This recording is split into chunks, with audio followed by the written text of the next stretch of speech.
Picture this: a cold night, thousands of years ago, where flames leap into the sky, casting shadows on faces painted with symbols long forgotten. The air hums with chants, drums beat in rhythm with the heart, and for a moment, time itself seems to bend. This isn't just a scene from the past, it's a thread woven into the fabric of who we are today. Ancient festivals are more than just dates on a calendar or excuses to gather. They're living bridges connecting us to our ancestors, to their fears, their hopes, and their joy. From the riotous colors of Holi, where entire cities become canvases of celebration, to the quiet, candlelit whispers of Samhain, when the veil between worlds grows thin, these traditions have endured not by chance, but because they speak to something deep within us. Think about the last time you joined a celebration. Maybe it was New Year's Eve, with fireworks painting the sky, or a harvest festival where tables groaned under the weight of shared food. That feeling, the thrill, the connection isn't new. It's an echo of rituals that began millennia ago, crafted by people who looked at the same stars and asked the same questions we do. Why do we mark time with festivals? What is it about dancing, feasting, or wearing masks that feels so essential? The answer lies in the stories these traditions carry, stories of survival, of gratitude, of triumph over darkness. They weren't just throwing parties, they were encoding wisdom into actions, passing down lessons through laughter and light. So what secrets do these ancient celebrations hold? How did a festival born in the frost of winter evolve into the holiday we know today?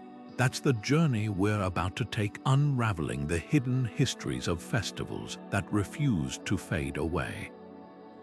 We'll trace their paths from sacred rites to modern revelries, discovering how a single ritual could shape empires, inspire art, and even spark revolutions.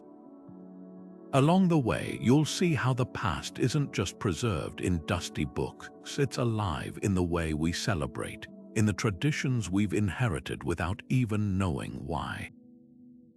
By the end, you'll never look at a holiday the same way again. So let's step into the firelight of history together, because the story of these festivals is, in many ways, the story of us. Fire crackles through history not just as a source of warmth or light, but as a living metaphor. When ancient people gathered around flames for Beltane, they weren't just chasing away the chill of spring nights. Those bonfires were acts of faith, a way to coax the sun's return and bless the land with fertility. Farmers drove cattle between twin fires, believing the smoke would shield them from disease. Lovers leaped over flames, turning ritual into romance, and in that moment, fire wasn't just burning wood, it was burning away the old year, making space for new growth. Half a world away, Diwali's oil lamps told a different but equally profound story. The flickering flames weren't just celebrating Lord Rama's return from exile, they were tiny rebellions against the universe's darkness. Every clay lamp placed in a doorway was a vow that even the smallest light could hold back despair. Families cleaned their homes not just to welcome deities, but to enact the human urge to start fresh, a tradition that echoes in our modern spring cleaning. What's astonishing isn't just how these rituals survived, but how they distilled complex truths into something as simple as a spark. Fire, for all its danger, became a teacher. It showed generations that destruction could be creative, that to build anew, sometimes you must first let go, and the lesson stuck. Today, when fireworks explode over cities on New Year's Eve, we're not just marking time, we're replaying an ancient script. The colors bursting overhead are descendants of those Celtic bonfires and Hindu lamps, carrying forward the same promise, that endings and beginnings are intertwined. But our next stop takes us where no fire burns into the cool, quiet underworld of Mexico's Dia de los Muertos. Here, marigold petals replace flames as guides, leading spirits back to a world that still remembers their names. The chill of autumn brings more than just falling leaves. It carries whispers from the other side. When the Celts lit bonfires on Samhain, they weren't just marking the end of harvest. They were setting a beacon for spirits wandering the thinning veil between worlds. Imagine standing in those fields 2,000 years ago, where the smoke of sacred fires curled into the night, carrying offerings to ancestors who might walk among the living for just one evening. People left plates of food outside their doors, not as treats but as truce, a gesture to appease restless souls. Even the hollow-eyed jack-o'-lanterns, carved first from turnips, served a purpose far darker than decoration. Their flickering faces warded off malevolent spirits, a tradition so powerful it survived centuries, crossing oceans until pumpkins became their new canvas. Meanwhile, under the warm hues of Mexican marigolds, an entirely different kind of reunion unfolded. The Aztecs didn't fear their dead. They welcomed them with music, feasts, and altars bursting with color. Mictlahuatl, the Lady of the Dead, presided over a festival where grief had no place, only celebration. Families baked pan de muerto, its sweet bread shaped like bones, and arranged photographs beside favorite foods of those who'd passed. This wasn't mourning, it was a joyous affirmation that love outlasts death. The sugar skulls adorning altars weren't morbid. They were personalized tributes, each one inscribed with a name, a reminder that the departed were still part of the family circle. What's fascinating isn't just how these traditions diverged, but how they converged in their core truth, that the dead are never truly gone.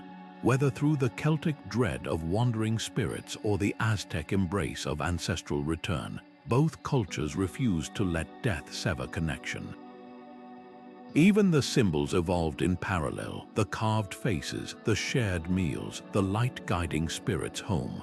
These rituals handed down a profound lesson, that how we honor the departed shapes how we value the living.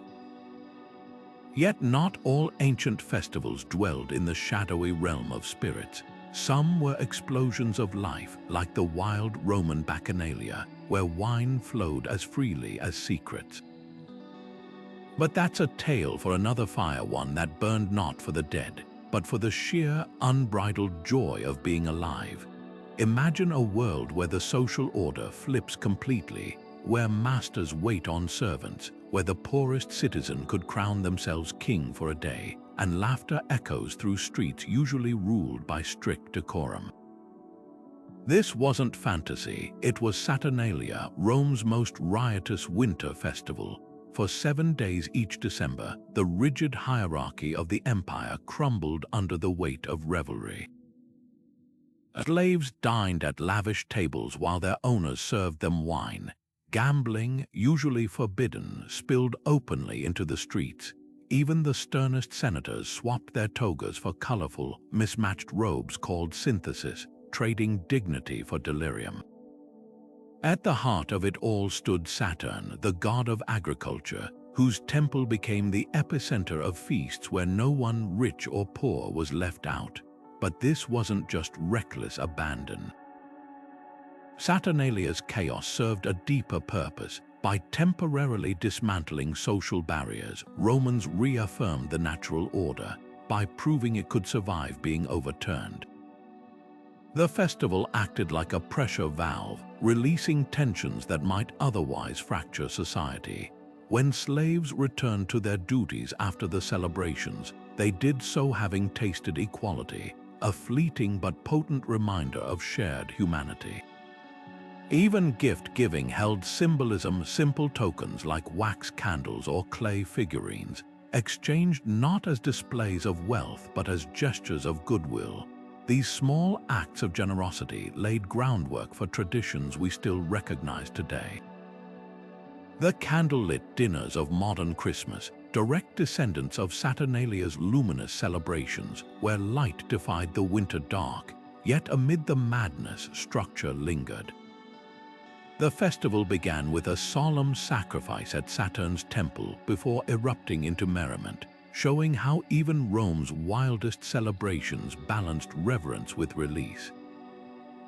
And while Saturnalia embraced disorder, its influence shaped orderly traditions across centuries.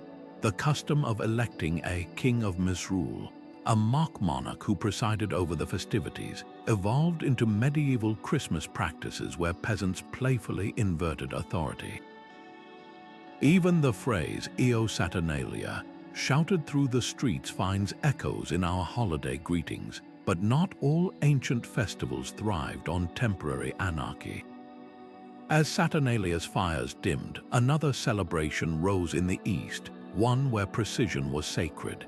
The Chinese Lunar New Year didn't just mark time, it synchronized human lives with the cosmos, proving that revelry could be as calculated as it was joyous. Where Rome let chaos reign, China's astronomers watched the stars, turning celestial movements into a celebration so exact, its timing still guides billions today. Thousands of feet press against the damp English grass as the horizon begins to glow. It's the summer solstice, the year's longest day, and at Stonehenge, the first sliver of sunlight slips between the towering Sarsen stones, precisely framing the heel stone in a spectacle that hasn't changed for millennia. This isn't just a pretty alignment, it's a Neolithic masterpiece of engineering and astronomy, a calendar carved into rock. The people who built this monument 4,000 years ago didn't just stack stones, they mapped the heavens. Each massive slab was placed to capture the sun's journey, turning the solstice into a shared moment of awe. And today, modern visitors still feel that pull, standing where ancient priests or farmers once did, watching the same sunrise that signaled planting seasons, rituals, or perhaps even the renewal of sacred vows. But Stonehenge wasn't alone in its cosmic celebration. Across the Atlantic, the Inca Empire staged Inti Raymi, a golden tribute to the sun god Inti. Imagine Cusco's plaza throbbing with drumbeats as priests, draped in jaguar pelts and gold, raised cups of chicha to the sky.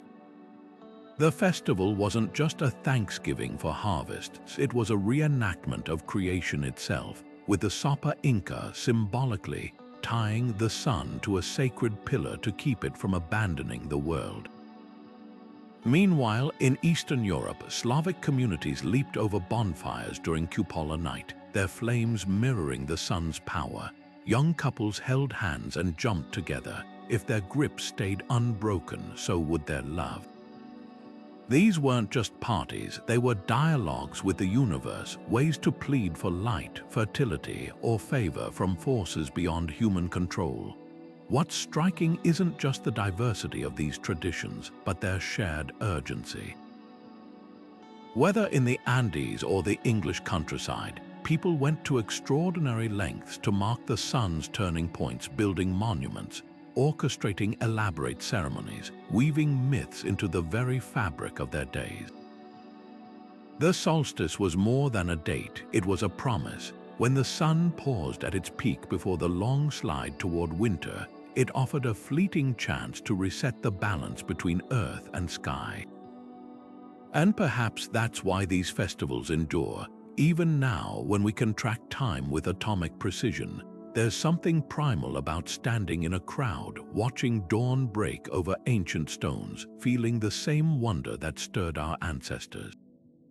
Yet for all the sun's dominance, another celestial body held equal sway: the moon. While solstices marked the sun's extremes, lunar festivals pulsed with a different rhythm, following silver-lit cycles of waxing and waning. From the lantern-lit boats of China's Mid-Autumn Festival to the sacred dances of Native American tribes under the harvest moon, these celebrations traded solar grandeur for intimacy, trading the sun's bold strokes for the moon's softer, more mysterious light. While the sun commanded solstice celebrations, the moon wove its own magic through quieter, more reflective festivals.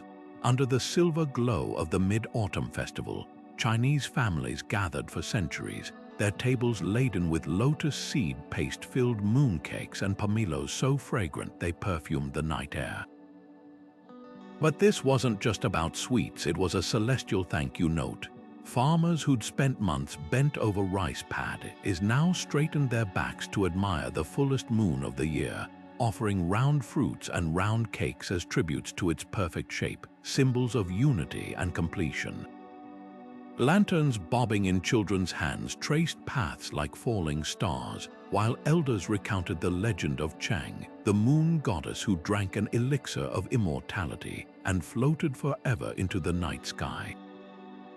Her story wasn't just folklore, it was a lesson in sacrifice and the bittersweet nature of longing themes as round and layered as the mooncakes themselves. Across the sea, Japan's Tsukimi took a more minimalist approach. Instead of lanterns, people arranged pampas grass and dumplings shaped like rabbits, a nod to the lunar folklore that saw a hare pounding mochai on the moon's surface. The act of moon viewing became an art form, with poets composing verses under its glow and families leaving offerings of taro and sake to ensure good harvests. Meanwhile, Korea's Chuseok transformed the lunar celebration into a moving tapestry of gratitude. Generations returned to ancestral hometowns, performing solemn bowing rites at graves before sharing songpyeon half-moon rice cakes stuffed with sesame or chestnut, their curved shapes cradling the promise of future prosperity. What linked these traditions wasn't just lunar worship, but the profound understanding that the moon's cycles mirrored life's own rhythms: planting and harvest, separation and reunion, darkness and return. Yet the moon's influence stretched beyond agriculture. For sailors, its phases dictated tides; for lovers, its light offered clandestine meeting spots.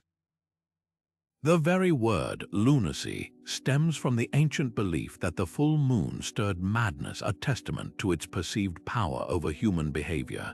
These festivals codified that awe, turning celestial mechanics into shared cultural moments.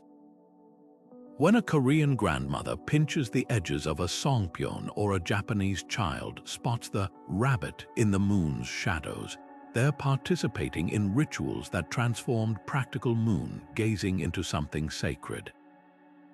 But lunar festivals weren't confined to Asia. In the Amazon rainforest, where towering trees filtered moonlight into dappled shadows, indigenous tribes celebrated with masks carved to mimic animal spirits. Their dances synced to lunar cycles that governed hunting and planting. Unlike the structured elegance of East Asian moon festivals, these rituals pulsed with raw energy, feathers rustling, drums echoing, stories of jaguars and anacondas unfolding under the same silver light that illuminated Chang. Here, the moon wasn't a distant goddess but a living participant, its glow revealing the forest's hidden eyes and shaping myths where humans and nature were inextricably linked. Beneath the sweltering heat of the Amazonian sun, a fantastical beast takes its final breath only to roar back to life in a riot of feathers, drums, and pounding hooves. This is Boi Bumba, Brazil's most electrifying folk festival, where a single legend, the death and resurrection of a beloved ox, unfolds in a spectacle that's part theater, part spiritual rite, and pure communal magic. The story goes like this. A pregnant woman craves the tongue of her master's prized ox, leading her husband to slaughter it. When the deed is discovered, a shaman is summoned, chanting the animal back to life in a climax that blurs the line between mourning and celebration. But what makes Boi Bumba extraordinary isn't just the tale. It's how it stitches together 3 continents worth of tradition. Indigenous rhythms pulse beneath African-inspired percussion, while Portuguese folk dances weave through the crowds like living history. The costumes alone are a testament to this cultural alchemy. Dancers don towering headdresses adorned with iridescent parrot feathers, their bodies wrapped in fabrics dyed from jungle fruits, a nod to indigenous craftsmanship. Meanwhile, the ox itself, often a colossal, glittering puppet, parades through streets to the thunder of pseudo drums, an unmistakable echo of Africa's influence. Even the festival's structure mirrors ancient Greek Dionysia, where myth wasn't just told but embodied, the audience becoming part of the story. Villagers take on roles: the grieving master, the desperate couple, the mystical healer, transforming the entire town into a stage. Yet Boy Bumba isn't frozen in folklore. Modern iterations incorporate electric guitars and social commentary, proving how adaptable these ancient narratives can be. When the ox resurrects, it's more than a happy ending. It's a metaphor for resilience, a theme that resonates deeply in a region shaped by colonization and cultural survival. The festival's endurance speaks to a universal truth. Stories don't just entertain, they heal, unify, and redefine identity with each retelling. And speaking of reinvention, few festivals have evolved as dramatically as Rome's Saturnalia, the ancestor of today's Carnival. What began as a topsy-turvy tribute to a harvest god would eventually cross oceans, mutating into the sequined, samba-fueled spectacles of Rio and Venice. But that transformation wasn't just about adding glitter. It was about preserving rebellion at the heart of celebration, proving that even the wildest parties carry echoes of the sacred. Long before Mardi Gras beads rained down on Bourbon Street, before Venetian masks concealed identities in a swirl of silk and intrigue, Rome's Lupercalia set the stage for Carnival's global spectacle. Picture this: half-naked men smeared with the blood of sacrificed goats, sprinting through the streets, striking women with strips of the animals' hides. It sounds more like a scene from a barbaric ritual than the ancestor of today's glittering celebrations, but that's exactly what it was. These frenzied runs weren't just about fertility. They were acts of purification, a wild reset button for the city. Women lined up willingly, believing the strikes would bless them with easy childbirth. And amid the chaos, matchmaking unfolded like an ancient dating game, names drawn from jars, couples paired for the festival's duration, some even lasting a lifetime. But how did this primal ritual transform into the sequined extravaganzas we know today? The answer lies in the collision of pagan and Christian worlds. As Rome converted, the church couldn't stamp out Lupercalia's popularity, so it absorbed it. The festival's timing, nestled in mid-February, dovetailed with the lead up to Lent, the 40 days of fasting before Easter. What better way to usher in austerity than one last explosion of excess? Venice's aristocracy took the concept and refined it into something decadent yet sophisticated. Masked balls in palazzos became social equalizers. A servant could flirt with a nobleman, a debtor could dance with a senator, all identities hidden behind gilded papier-mâché. The masks weren't just costumes, they were liberation in physical form, a temporary suspension of the rigid class system. Cross the Atlantic, and Carnival took on new flavors. In New Orleans, French colonists blended African rhythms with indigenous traditions, birthing jazz-infused parades where crews threw not just beads but coated aluminum doubloons. Brazil's samba schools turned the festival into a year-long labor of love, with neighborhoods competing to tell epic stories through feathers, floats, and hip-swinging choreography. What unites these modern celebrations with their ancient predecessor isn't just the timing, it's the underlying human need for catharsis. Whether through goat skin whips or samba drums, these festivals let societies exhale before the collective inhale of sacrifice. Yet not all ancient celebrations thrived on abandon. While Carnival revelers danced toward Lent, another festival demanded the opposite of its participants, not indulgence but perseverance. High in the Andes, the Incas honored their sun god not with feasts, but with a grueling 4-day run, proving that celebration could wear the face of endurance as easily as it wore the mask of revelry. High in the thin air of Cusco, where the sky presses close enough to touch, the Sapa Inca raised a golden cup to the horizon. This wasn't just a toast, it was a lifeline thrown to the sun itself. Inti Raymi, the festival of the sun, wasn't about indulgence, it was a test of devotion. For 9 days before the solstice, the city fasted. No meat, no spice, not even intimacy, just pure discipline to prepare for the moment when the sun, their god Inti, would pause at its lowest point in the sky. The Incas didn't just celebrate the sun, they fought for it. Dancers in tunics woven with gold threads spun like human constellations, their movements a prayer for light's return. Priests sacrificed flawless llamas, their blood poured onto stone altars as an offering to stave off famine. Every detail held meaning: the Sapa Inca's robe, sewn with sun discs, the priests' headdresses mimicking solar rays, even the way participants chewed coca leaves not for pleasure, but to endure the high-altitude ceremonies without faltering. What made Inti Raymi extraordinary wasn't just its scale, it was its stakes.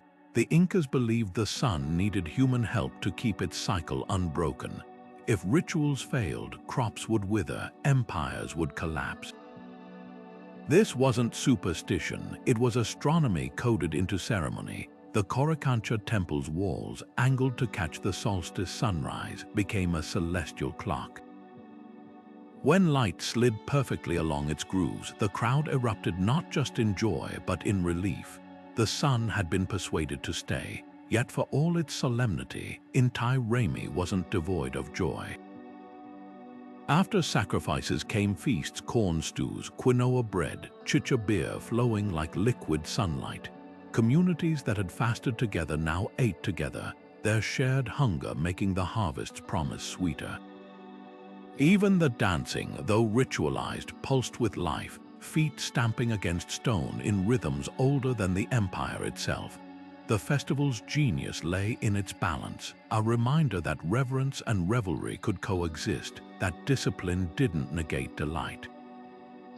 Now imagine trading gold for pigment, solemnity for saturation. While the Incas honored the sun with precision, another ancient festival embraced chaos in its purest form, exploding across streets in a riot of color so vivid, it turned entire cities into living canvases. This wasn't just celebration, it was rebellion in powder form. The first streaks of dawn hadn't yet touched the horizon when the village square erupted in flames, not of destruction but of renewal. Holika Dahan, the night before Holi, isn't just a bonfire. It's a pyre for the demoness Holika, whose mythical attempt to burn the devout Prahlad failed when divine intervention turned the flames against her. This ancient story, etched into Hindu lore, isn't merely told, it's relived.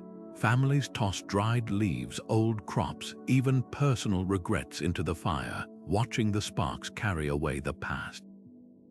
By morning, the ashes cool and the air itself seems lighter, ready for the riot of color to come. And what a riot it is! The moment the sun climbs high, streets transform into kaleidoscopes.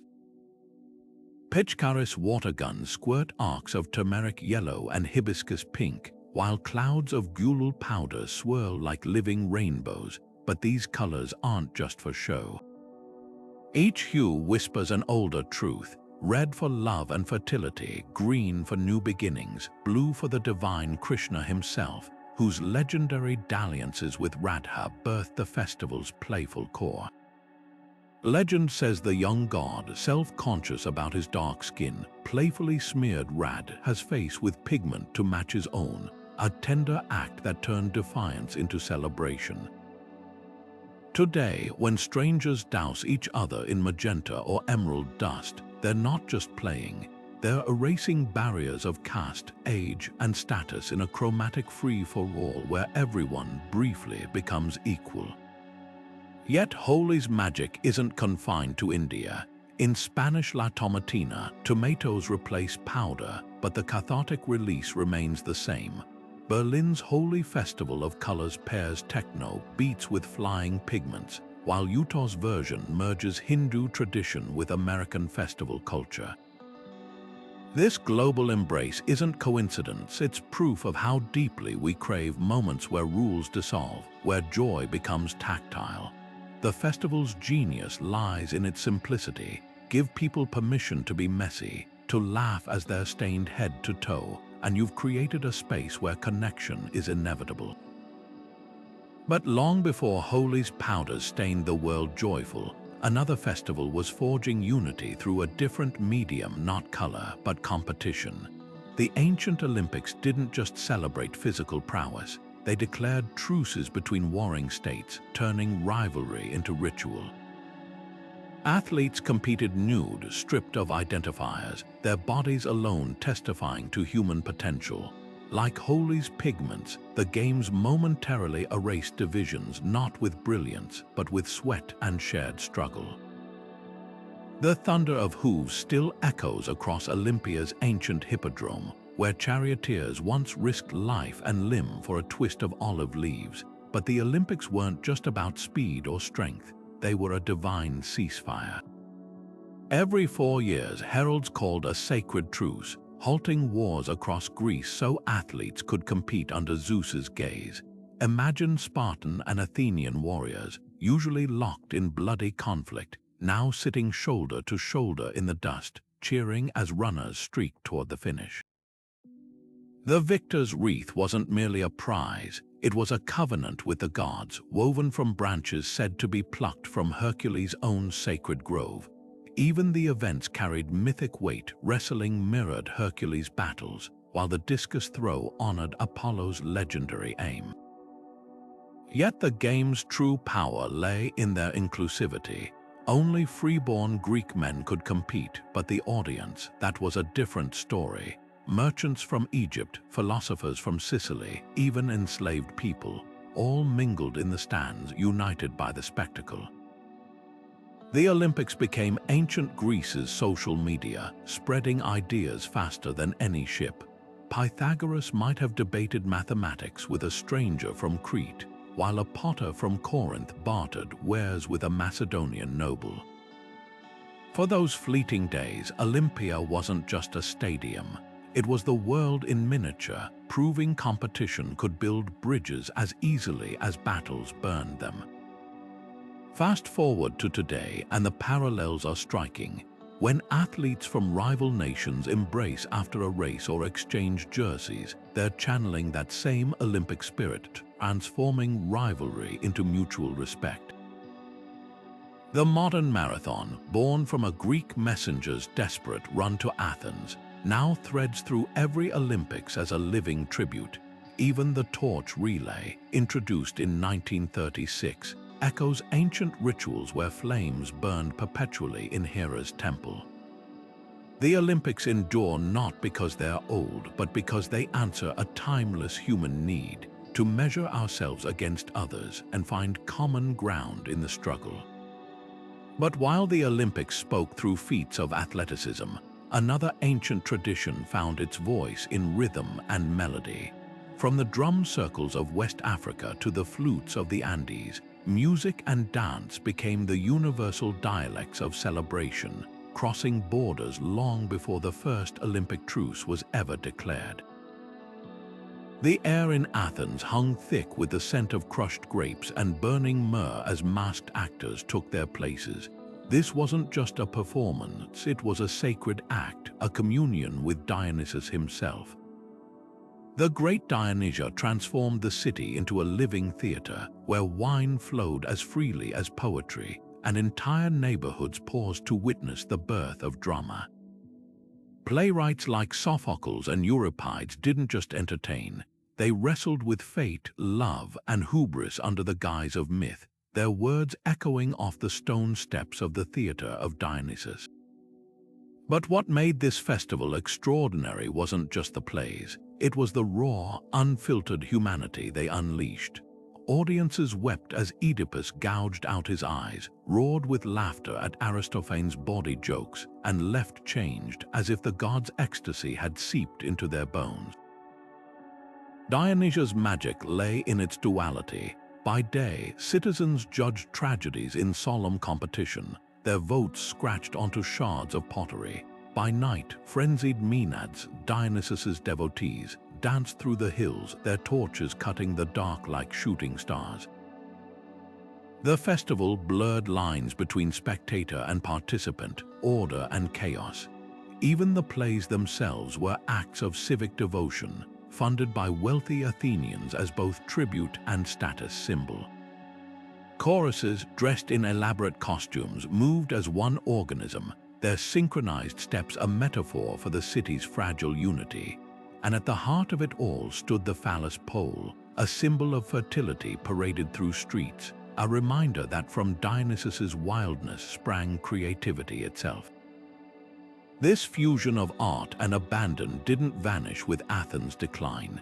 Centuries later, Mexico's Dia de los Muertos would echo Dionysia's spirit, swapping wine for marigolds and tragedies for calaveras. Both festivals understood a profound truth, that honoring life means embracing its shadow.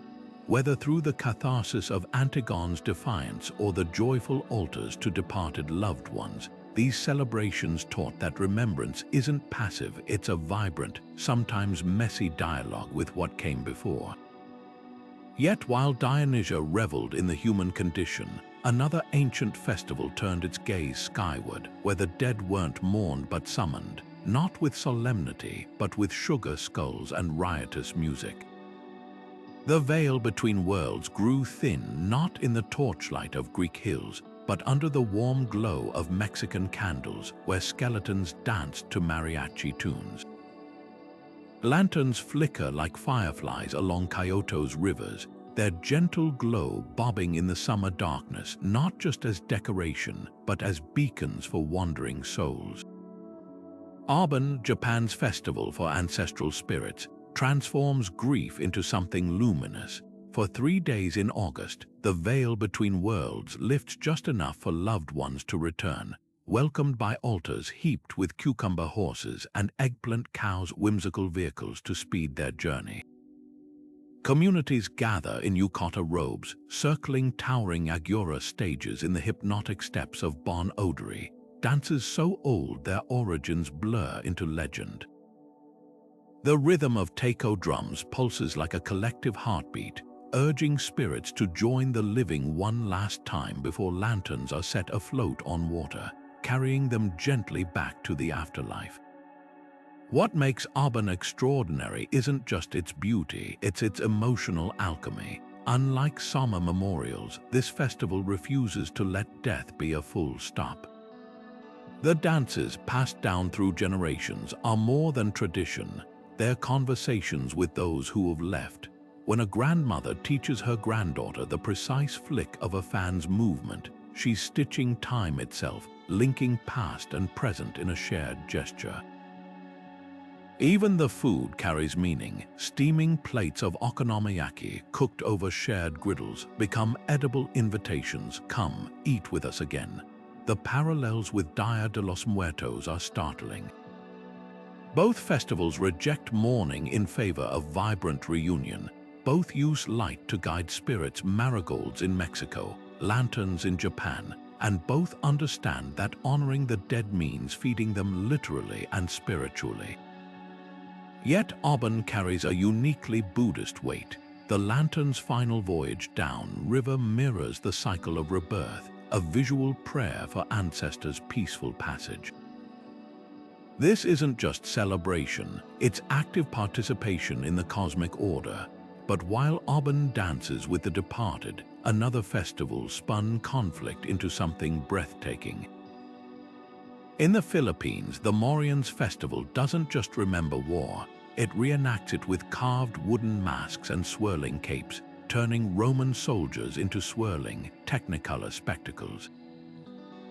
Here, history isn't mourned or feared. It's worn with pride, a defiant tapestry of survival.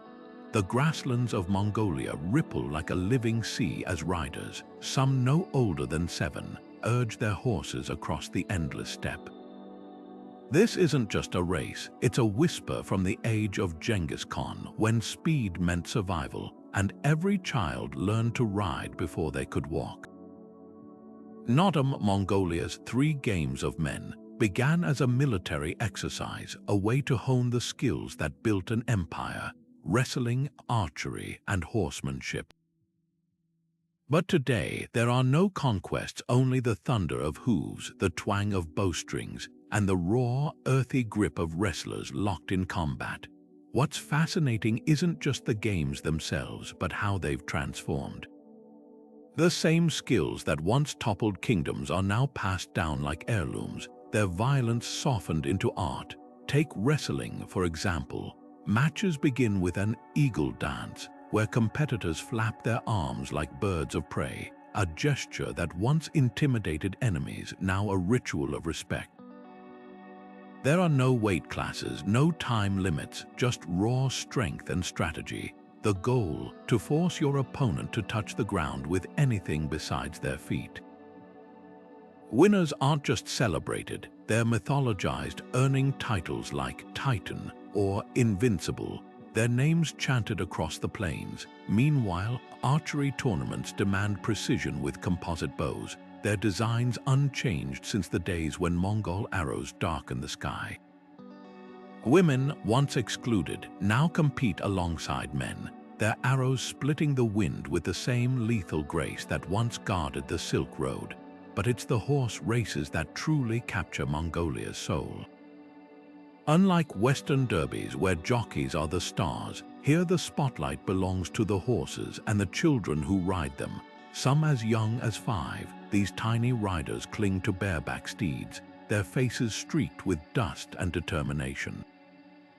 The course stretches 15 miles, a test of endurance that mirrors the nomadic lifestyle. When the winner crosses the finish line, tradition demands the crowd sings Jingu, a song of praise that soothes the horse's spirit. It's a moment that crystallizes Nodam's magic, a celebration where animals are honored as partners, not tools, and victory is shared between human and beast. This shift from battlefield to festival grounds isn't unique to Mongolia. Across the world, martial traditions have softened into spectacle swords into plowshares, as the saying goes. Yet Nodam stands apart because it refuses to sanitize its roots. The wrestling's still brutal, the arrows still fly true, and the horses still run as if the horde's survival depends on it. The festival doesn't just remember history, it wears it proudly, like the deal robes worn by competitors, their bright sashes knotted tight as the bonds between past and present. And speaking of bonds, our next stop takes us from the open steppe to a battlefield where no blood was ever shed. A clash of petals, not steel, where the fiercest warriors carried bouquets instead of blades. The Florentine Battle of the Flowers turned rivalry into artistry, proving that even the most combative traditions could bloom into something beautiful. Pale pink petals drift through the air like confetti, dusting the ground beneath Kyoto's philosopher's path with a carpet softer than silk. This is Hanami, Japan's centuries-old love affair with cherry blossoms where entire cities pause to witness spring's most ephemeral performance. What began in the 8th century as an exclusive imperial pastime, with aristocrats composing delicate tanka poems beneath the boughs, soon spilled beyond palace walls. By the Edo period, farmers and merchants alike were spreading blankets under sakura trees, their picnics fueled by sake and sweet mochi, turning flower viewing into a democratic celebration of life's fleeting beauty. The blossoms themselves became teachers, their brief, brilliant bloom a reminder to cherish each moment, a philosophy woven so deeply into Japanese culture that the term mono no aware, the pathos of things, was coined to capture that bittersweet awareness of impermanence. Modern Hanami retains this poetic heart, even as it adapts to contemporary life, office workers stake out prime viewing spots at dawn, laying blue tarps that transform Tokyo's Ueno Park into a patchwork of revelry. Students strum guitars beneath branches heavy with blooms, while elderly couples sip tea in companionable silence, their faces turned upward like sunflowers. The ritual even follows the Sakura Zensen, the cherry blossom front, as it sweeps northward with the warming weather, tracked with the same urgency as a breaking news story. For a few precious weeks, the nation operates on floral time, measuring days not in meetings or deadlines, but in the gradual unfurling of petals. Yet Hanami's magic lies not just in its beauty, but in its contradictions. The same blossoms that inspire quiet reflection also host raucous parties, where salarymen loosen their ties and laughter echoes late into the night. The trees themselves, cultivated for centuries to produce clouds of flowers rather than fruit, are both natural wonders and human inventions, living symbols of how culture shapes nature. Even the act of viewing carries layers of meaning. The delicate pink is said to resemble the rising sun on Japan's flag, while the falling petals evoke samurai who lived and died with similar grace. As the last blossoms swirl into gutters and rivers, another festival prepares to make waves, this time with water, not flowers, as its medium, where Hanami whispers of transience. Songkran, Thailand's New Year celebration, roars with renewal, drenching streets in liquid catharsis as surely as cherry blossoms coat the earth in pink. Bangkok's streets shimmer under the April sun as buckets of water arc through the air, drenching laughing crowds in liquid blessings. What looks like the world's largest water fight is actually Songkran, Thailand's New Year festival, where every splash carries echoes of ancient Buddhist rites.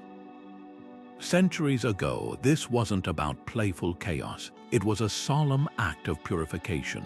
Families would gently pour jasmine-scented water over elders' hands, washing away the previous year's misfortunes. Temple courtyards filled with the soft sound of ladles dipping into silver bowls as devotees bathed Buddha statues, their gestures a prayer for renewal. The water wasn't just cooling the body, it was cleansing the spirit, carrying away sins like leaves on a river. Yet somewhere along the way, reverence met revelry. The quiet ritual of pouring evolved into something joyous and communal, a transformation as natural as rain merging with earth. Today's water guns and hoses might seem far removed from those early ceremonies, but the essence remains. When a stranger grins and sprinkles your shoulder with scented water, they're offering more than relief from the heat. They're sharing a wish for your good fortune. Even the playful smearing of chalk paste on cheeks traces back to monks using blessed powders to mark protection on devotees. Songkran's genius lies in how it balances sacred tradition with uninhibited joy, proving that renewal doesn't always demand solemnity. Sometimes it arrives with a splash. The festival's timing is no accident either. Falling at the peak of the hot season, Songkran's deluge brings respite when it's needed most, a literal rebirth paralleling the agricultural cycle. Farmers celebrate the rains that will soon nourish their rice paddies, while city dwellers embrace the water as a great equalizer. For these few days, CEOs and street vendors alike stand drenched and grinning, hierarchies dissolved by the universal language of laughter. But Songkran isn't just about looking forward, it's also a tribute to what came before. Before the water fights begin, Thais visit temples to make merit, offering food to monks and honoring ancestors. The festival's first drops are often given to family shrines, connecting the living to those who have passed, a reminder that renewal isn't just about fresh starts, but about carrying the past gently into the future. As the last droplets evaporate under the Thai sun, another festival prepares to ignite the night, one where fire, not water, becomes the medium for transformation. Where Songkran washes away the old, Loy Krathong lights the way for new beginnings, setting rivers ablaze with floating constellations of hope. The howl of winter winds couldn't drown out the laughter echoing from Viking longhouses during Yule, a festival so potent, its warmth still lingers in our holiday traditions today. Imagine the scene, thick pine boughs draped over rafters to remind everyone that life persisted even in frost's grip, their sharp scent mingling with roasting boar and spiced mead. At the heart of it all burned the Yule log, an oak so massive it was meant to smolder for 12 nights, its flames standing guard against the unseen terrors of the longest dark. This wasn't just a party, it was a spiritual standoff against winter itself, where every custom, from hanging evergreen wreaths to exchanging handmade weapons as gifts, whispered the same defiant message: light would return. What's fascinating isn't just the Norse rituals themselves, but how seamlessly they wove into Christian traditions centuries later.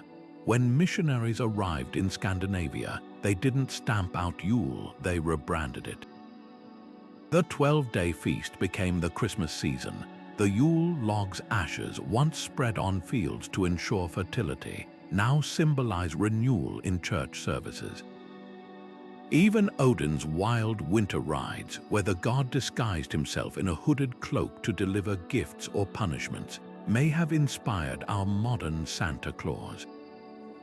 This cultural alchemy wasn't accidental, it was survival. By grafting Christian meanings onto pagan practices, the festival endured, its bones hidden beneath new layers of faith like a snow-covered evergreen. Yet Yule's legacy extends beyond stolen customs. It reveals a universal truth: festivals aren't just about belief, they're about belonging. When Vikings gathered to blot sacrifice for a good harvest, they weren't just feeding gods, they were feeding community ties. The same impulse drives modern holiday meals, where recipes passed down through generations become edible heirlooms. That fruitcake you grudgingly eat every December. It's the descendant of Viking honey cakes offered to the spirits, the garland on your mantle, a direct line to those Norse families who hung fur to ward off evil. But while Yule's flames warmed northern Europe, another festival was stirring rebellion far to the south, not with mead horns but with bread. The Roman Cerealia, honoring the grain goddess Ceres, began as a humble harvest rite. Yet when famine struck, its loaves became political weapons, proving that even the gentlest festivals could turn revolutionary under the right pressure. The aroma of roasted venison and wildfowl still lingers over Plymouth Plantation in the autumn of 1621, where Wampanoag people and English colonists sat together for a feast that would later be mythologized as the First Thanksgiving. But this shared meal wasn't unique, it was part of a tradition as old as agriculture itself. Across the ancient Mediterranean, women gathered for the Smorfia, a Greek festival where piglets were sacrificed and their remains mixed with seeds to ensure next year's harvest. In Judea, families built Sukkots, temporary huts, their roofs left open to the stars so blessings could rain down like grain. These rituals, separated by continents and centuries, shared a common thread. Gratitude wasn't just a feeling, it was an act of survival, a contract between humans and the land that fed them. What makes Thanksgiving distinct isn't its harvest roots, it's how a single meal became a national origin story. The Plymouth event was likely forgotten for generations until 19th century writers like Sarah Joseph Hale resurrected it, stitching together folklore and fact to create a unifying narrative for a fractured nation. The menu itself is a testament to adaptation. Those iconic turkeys, more likely the colonists dined on passenger pigeons, now extinct, cranberry sauce. A 20th century addition, even the date shifted repeatedly until Abraham Lincoln, seeking unity during the Civil War, declared it a fixed holiday. The festival's evolution reveals how traditions aren't born, they're built layer by layer to serve the needs of the present, yet this polished tale hides darker layers. For many native communities, Thanksgiving marks not unity, but the beginning of cultural erasure. The Wampanoag, who outnumbered the pilgrims at that famous feast, would face centuries of land theft and violence.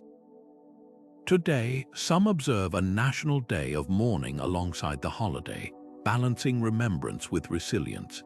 This duality, the warm glow of gratitude alongside the shadows of history, makes Thanksgiving a mirror for national identity itself. The festival's genius lies in its mutability. Immigrant communities reshaped it to reflect their own histories. Italian Americans added lasagna to the table, while Black Southerners transformed it into Thanksgiving Juneteenth, celebrating both survival and freedom. Even the televised Macy's parade, with its giant balloons and Broadway spectacles, reinvented the day for the modern age. Like those ancient Greek and Jewish festivals, Thanksgiving endures not because it's frozen in time, but because it bends, absorbing new meanings while keeping gratitude at its core. But gratitude can also be a spark for change. Just as Sukkot's temporary shelters reminded Jews of their ancestors' wanderings, modern activists use Thanksgiving tables to discuss food insecurity or indigenous rights. The meal becomes more than tradition, it's a call to action, proving that even the most familiar festivals can hold space for both memory and transformation.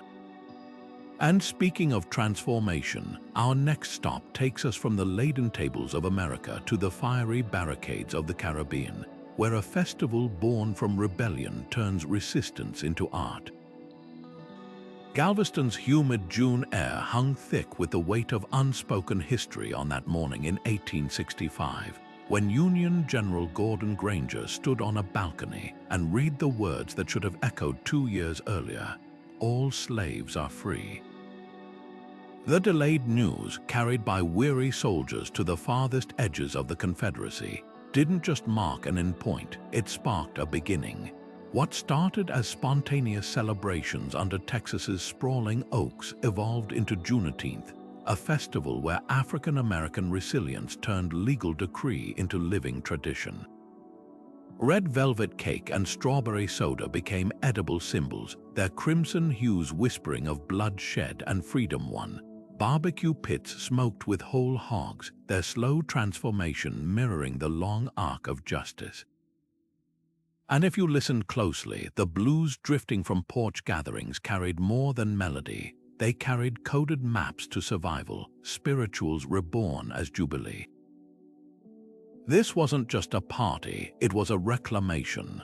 When white officials banned public gatherings in the early 20th century, Black communities simply moved the festivities to rural lakes and rivers, turning segregation into something sacred.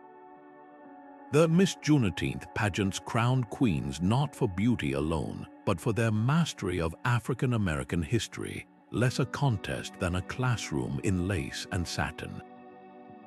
Even the music shifted with the times. Ragtime gave way to jazz, then funk, then hip-hop, each rhythm a new verse in the same unbroken song. Like the harvest festivals of West Africa or the storytelling circles of the Caribbean, Juneteenth wove the practical and the spiritual into one fabric. A child biting into a hot link wasn't just eating, they were tasting the ingenuity of ancestors who transformed cast-off cuts into cuisine. Yet Juneteenth's brilliance lies in its refusal to be frozen in amber. As the holiday spread beyond Texas, first through the Great Migration, then via activist campaigns, it absorbed local flavors while keeping its core intact. Minneapolis added soul food brunches to their celebrations, while Louisiana's Creole communities folded in Zydeco dances. The 21st century saw corporations awkwardly co-opting the holiday with branded merchandise, but grassroots organizers countered by centering voter registration drives and history lessons. This tension between commercialization and cultural preservation isn't new. The ancient Roman Saturnalia faced similar dilution as it morphed into Christmas, its rebellious spirit softened by time. But like those early winter festivals, Juneteenth endures because it answers a primal need to mark pain and transcend it collectively. Now picture a different kind of resistance, one where oppression didn't just inspire celebration, it forged art. In the Caribbean, enslaved people once banned from dancing took the stiff, shuffling steps imposed by colonizers and remixed them into something explosive.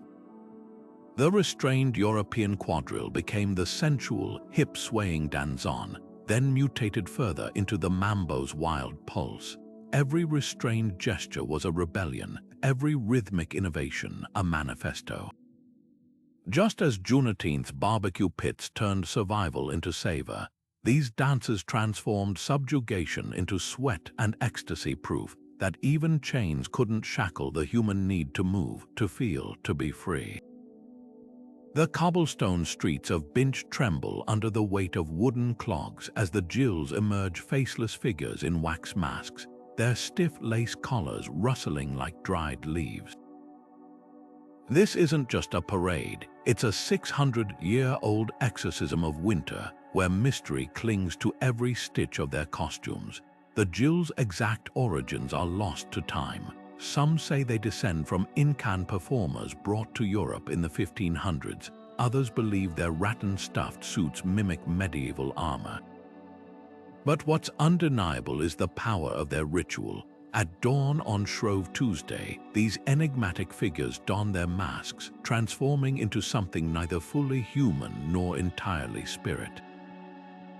As they march, the Jills hurl blood-orange fruits into the crowd, not as gifts, but as symbolic projectiles against lingering cold. Catching one is said to bring luck, though the real magic lies in the orange's deeper meaning. Some historians trace them to Spanish rule, when citrus symbolized wealth.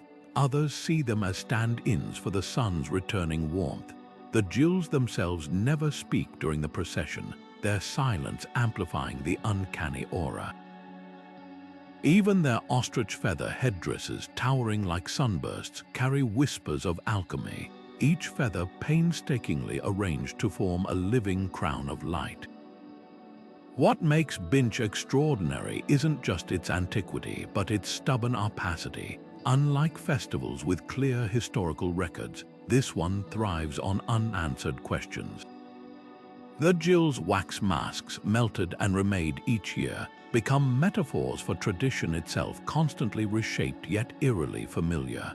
When UNESCO declared it a masterpiece of humanity's intangible heritage, they weren't just preserving dance steps or costumes, they were safeguarding the right of certain stories to remain untold. Yet for all its mystery, Binch shares a thread with festivals worldwide: the human need to wear masks, literally or figuratively, when facing forces larger than ourselves. Whether it's the Jills warding off winter or Venetian revelers hiding behind gilded personas, these disguises unlock something primal, a chance to step outside our skins and dance with the unseen. Now shift your gaze from Belgium's fog-shrouded streets to the desert sands of Jordan, where an entire city carved from rose-colored stone holds festivals, etched not in wax but in bedrock. While Binch's origins blur, Petra's solstice alignments and sacrificial altars speak in stone-carved certainty, proving that some ancient celebrations left blueprints in the very earth they honored. Athena's sacred robe rippled like liquid silver as it was carried through the city gates, borne aloft by hand-picked maidens weaving through a sea of olive branches. This was the Panathenaea, Athens' most spectacular love letter to its patron goddess, a festival where piety and patriotism fused into one dazzling spectacle. Every 4 years, the city erupted into a week-long celebration that blended sacred ritual with cutthroat competition, all culminating in the grand procession immortalized on the Parthenon's frieze. Picture athletes slick with oil sprinting through the agora, their shadows flickering against marble colonnades, while poets recited verses so stirring, even the stone statues seemed to lean closer. The festival wasn't just a religious obligation, it was Athens flexing its cultural muscles, proving that devotion could be as thrilling as any battle. What set the Panathenaea apart was its sheer theatricality. The procession wasn't merely a march, it was a carefully choreographed drama with thousands of extras, citizens, metics, even enslaved people, each playing their part in a living tableau of civic unity. At its heart was the peplos, a hand-woven robe offered to Athena's ancient wooden statue, its intricate patterns retelling her victory over the giants.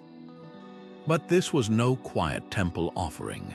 The robe's journey from the Kerameikos district to the Acropolis became a parade of Athenian identity, flanked by chariots, musicians, and elders clutching olive branches, the very symbols of the goddess's divine gifts. The Parthenon frieze captured this moment not as static art, but as a frozen explosion of movement, horses rearing, robes swirling, faces turned upward in collective awe. Yet for all its grandeur, the Panathenaea was also strikingly inclusive. Unlike the Olympics, which barred non-Greeks, Athens invited allies to contribute sacrificial cows, weaving diplomacy into devotion. The Games, too, broke barriers by introducing team events like the Apobates race, where athletes leaped on and off moving chariots, that celebrated cooperation as much as individual skill. Even the prizes subverted expectations. Victors received amphorae filled not with gold, but with olive oil from Athena's sacred groves, a reward as practical as it was symbolic. These subtle innovations reveal a deeper truth, that for Athens, honoring the goddess meant honoring the ideals she embodied, wisdom, but also democracy, creativity, and shared purpose. The festival's legacy lingers in unexpected places. Modern marathon routes trace the same path runners once took to deliver news of the game's outcomes, while the concept of cultural festivals as civic showcases owes much to Athena's birthday bash. But perhaps its most enduring lesson is how it turned worship into a communal art project, proving that devotion could be as dynamic as a poet's verse or as visceral as a wrestler's grip. Now imagine a festival where the drums weren't just instruments, but voices, where rhythm became a language sharper than any sword. Across the Aegean, the Dionysiac mysteries traded Athens' marble precision for ecstatic abandon, proving that celebration could be as transformative as any temple offering. The deep, resonant boom of taiko drums doesn't just fill the air, it shakes the earth beneath your feet, a sensation so visceral it feels like the heartbeat of the gods themselves. In Japan's ancient Shinto traditions, these massive instruments weren't merely for entertainment. They were sacred conduits, their thunderous rhythms carrying messages between the human and divine realms. Picture a moonlit shrine courtyard centuries ago, where priests struck taiko with such precision that villagers swore they could hear the voices of kami spirits answering through the vibrations. The drum's very construction was ritualized, with craftsmen selecting cedar and cowhide with the same reverence as sculptors carving temple statues, each curve and tensioned rope holding spiritual significance. Fast forward to modern Nagasaki's Kunchai festival, and that sacred power hasn't dimmed. Teams of performers in indigo happy coats transform drumming into a high-stakes art form, their synchronized movements as precise as martial katas. The most breathtaking moment comes during the Ondiko, where dancers wearing demon masks pound drums while leaping and twisting their ferocity, channeling legendary mountain spirits. What looks like spectacle is actually coded worship, every strike against the drumhead serving as both musical note and prayer. Even the audience participates unwittingly. Scientists have found that the taiko's low-frequency waves synchronize listeners' heartbeats, creating a literal shared pulse among strangers. This primal link between rhythm and reverence isn't unique to Japan. Across the Pacific, another festival would take that connection further. turning movement into medicine, dance into defiance. During the Middle Passage, enslaved Africans smuggled to Cuba couldn't bring physical idols, so they encoded their deities in motion. What emerged was Santeria's sacred dances, where every spin and stomp summoned Orisha's divine forces into the bodies of worshippers. A sudden shiver down a dancer's spine wasn't fatigue. It was the moment Chango, god of thunder, took the reins. The conga drum's complex patterns became a sonic map of the cosmos, guiding spirits across the divide. Like the taiko masters, these drummers weren't just keeping time. They were keeping faith alive under the harshest conditions, proving that rhythm could be both weapon and sanctuary.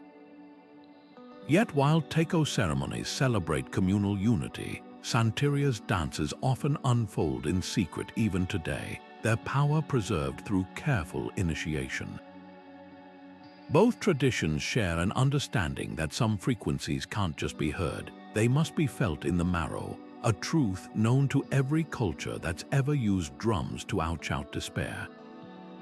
From Japanese village squares to Havana's backroom ceremonies, these festivals remind us that sometimes the loudest prayers aren't spoken at all. They're beaten into existence, one earth-shaking note at a time. Now imagine a celebration where the dancers themselves become the drums where flesh and spirit collide in a whirlwind of feathers and fire. Our next festival takes this idea even further, turning the human body into a living instrument of transformation, where every step writes a new verse in an ancient story of survival.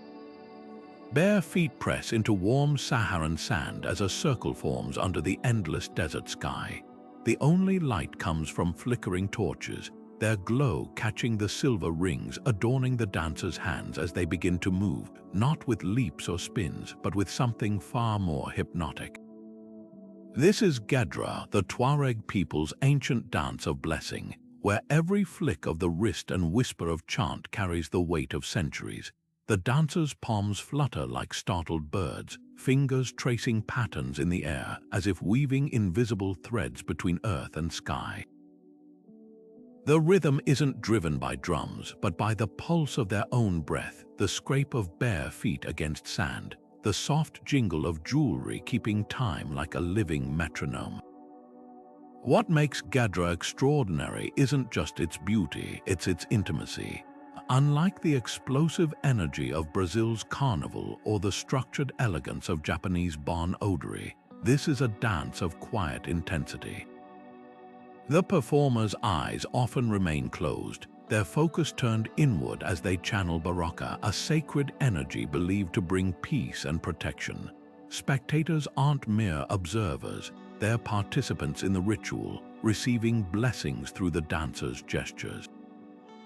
A sweep of the hand toward the crowd isn't theatrical, it's a deliberate transfer of spiritual energy, as tangible to the Tuareg as the desert wind. The chants, too, are more than song. They're sonic vessels for ancient Berber words, carrying petitions for rain, health, or reconciliation.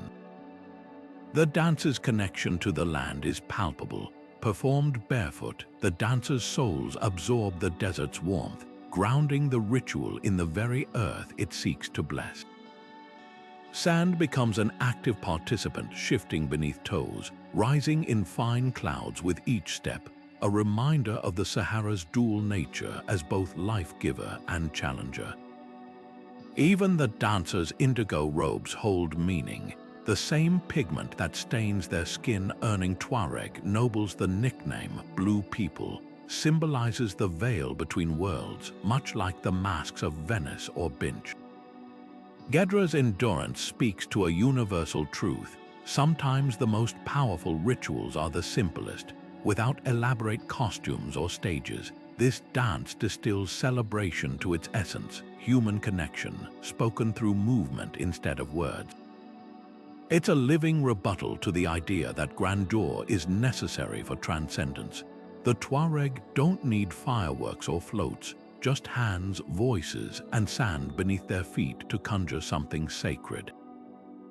Now imagine a festival where masks don't conceal identity, but reveal it, Across the Mediterranean in Venice, the art of disguise reaches its zenith during Carnival, where beaked plague doctor masks and gilded visors don't hide the wearer so much as expose society's hidden truths.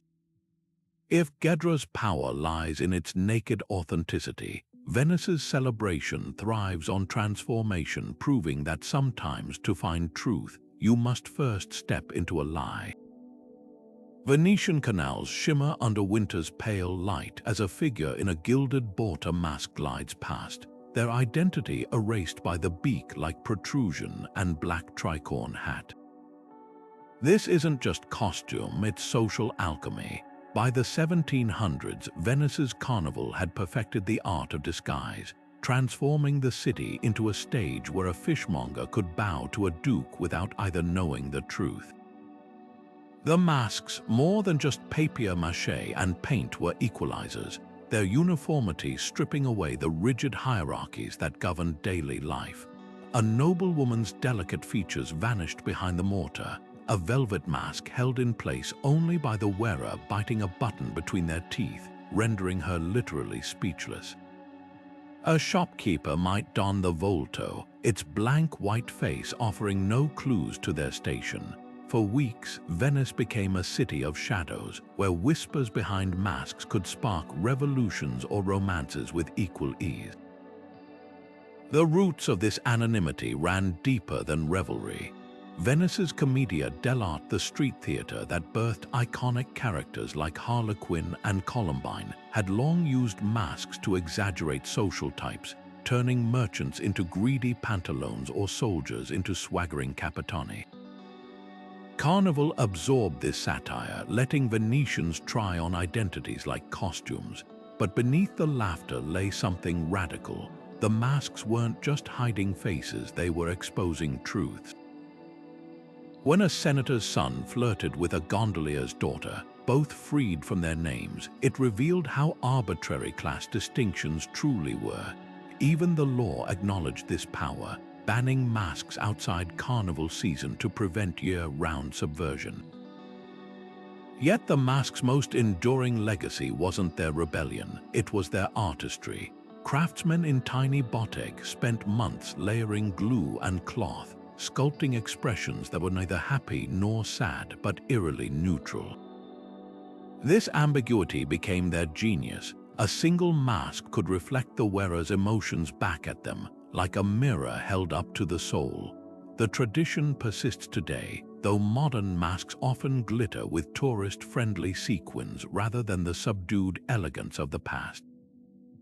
Walk Venice's back alleys in February, though, and you'll still hear the rustle of a mantle brushing against stone as a masked figure passes, a ghost from a time when identity was fluid and the world could be remade with glue and imagination.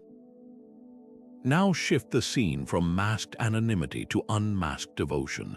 Far from Venice's labyrinth of canals, another festival demanded the opposite, not concealment but the baring of both face and faith. In Kyoto's Junmatsuri, elaborate floats carried not disguised nobles but deities in full view, their presence a reminder that some truths refuse to be hidden. The deep, resonant heartbeat of the drum circle pulses through the gathering, calling dancers forward in a swirl of color and motion.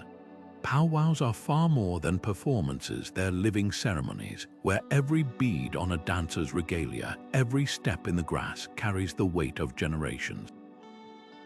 Picture the gathering of nations in Albuquerque, the largest powwow in North America, where thousands from hundreds of tribes converge.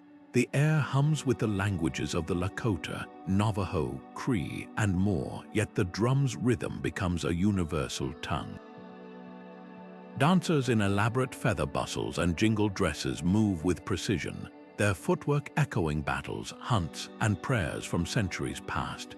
Even the smallest detail holds meaning, the eagle feathers symbolizing honor, the intricate beadwork mapping clan histories, the sway of fringe mimicking rain or wind. This isn't entertainment, it's storytelling in motion, a sacred dialogue between the present and the ancestors. What makes powwows extraordinary isn't just their beauty, it's their adaptability. These gatherings survived forced assimilation, boarding schools, and displacement, evolving without losing their soul.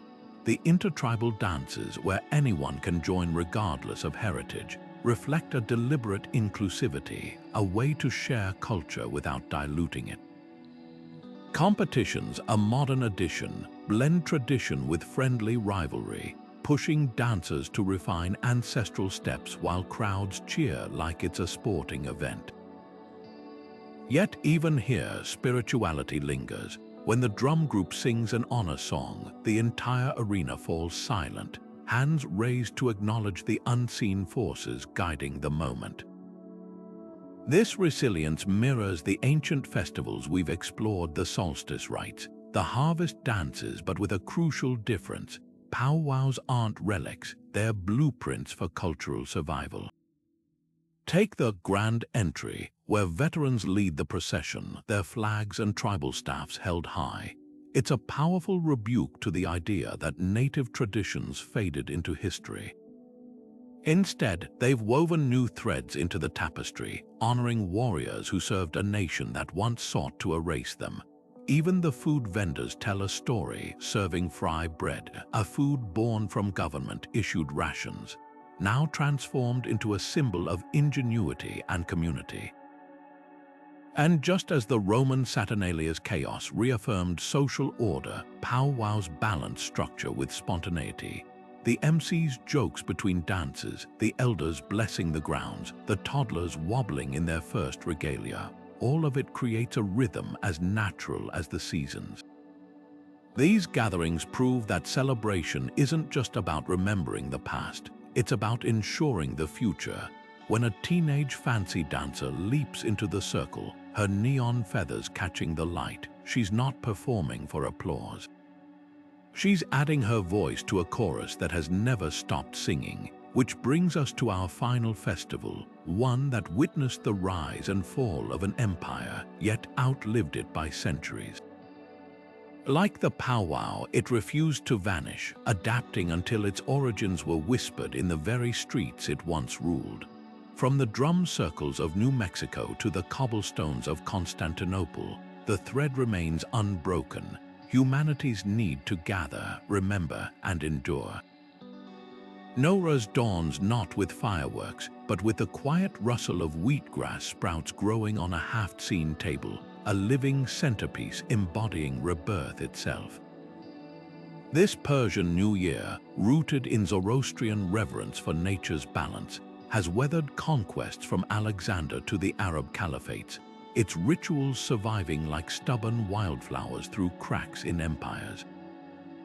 Picture families kneeling around the ceremonial spread, 7 items starting with the Persian: seen, sound, sabzeh for rebirth, sur for medicine, senged for love, each a poetic counterpoint to winter's barrenness.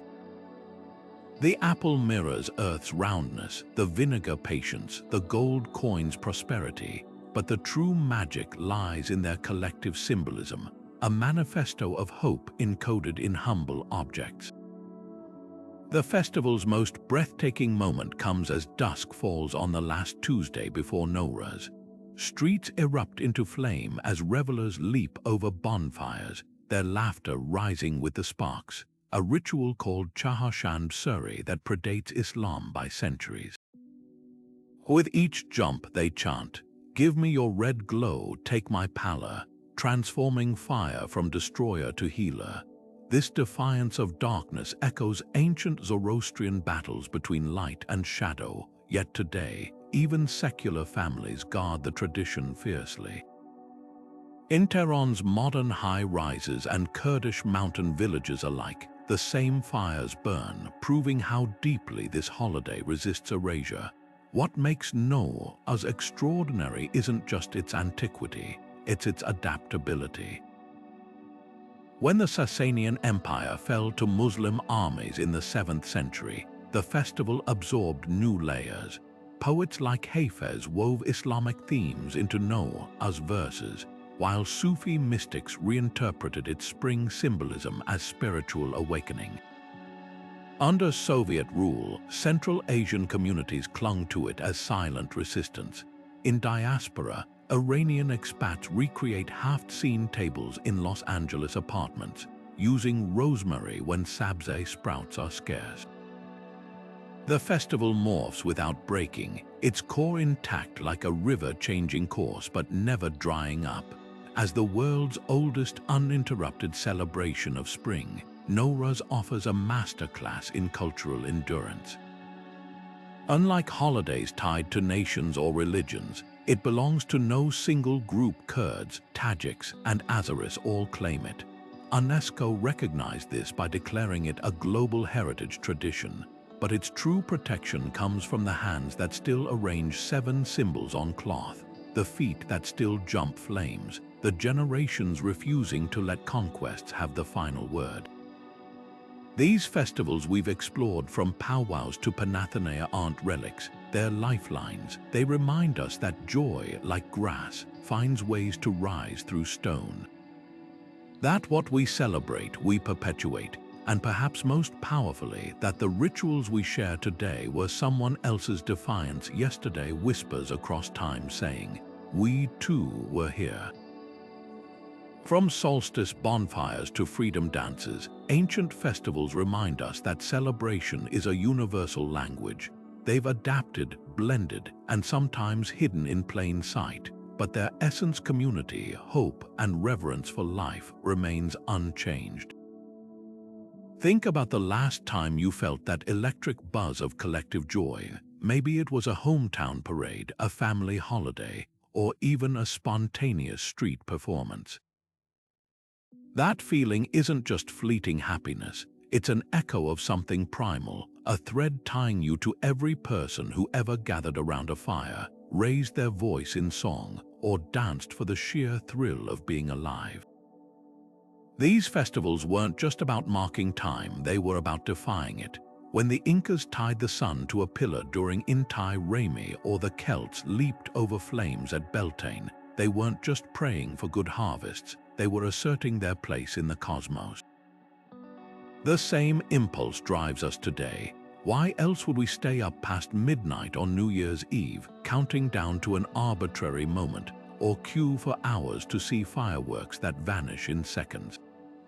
It's not logic, it's ritual, the human need to pause, reflect, and renew. What's astonishing is how these traditions morph without breaking. The same bonfires that once warded off spirits now light up birthday cakes. The masks of Venice's Carnival inspire Halloween costumes. The harvest feasts of old live on in Thanksgiving tables. Yet beneath the modern glitter, the old magic lingers. When you bite into a mooncake during Mid-Autumn Festival or toss colored powder during Holi, you're not just following custom. You're touching hands with ancestors who did the same centuries ago, their hopes and fears not so different from yours.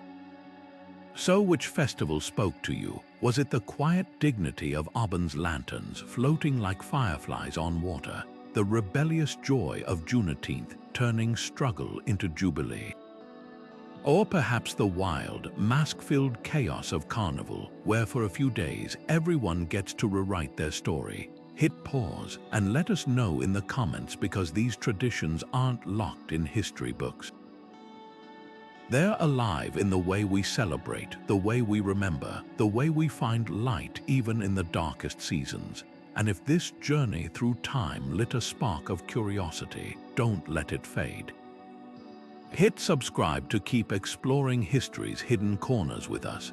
From forgotten empires to everyday objects with extraordinary pasts, there's always another story waiting, one that might just change how you see the world. Until next time, keep sharing the rituals that move you, the holidays that shape your year, and the stories that remind you. Across centuries and continents, we've always known how to turn moments into meaning. Now go out there and celebrate like the ancestors are watching, because in a way, they are.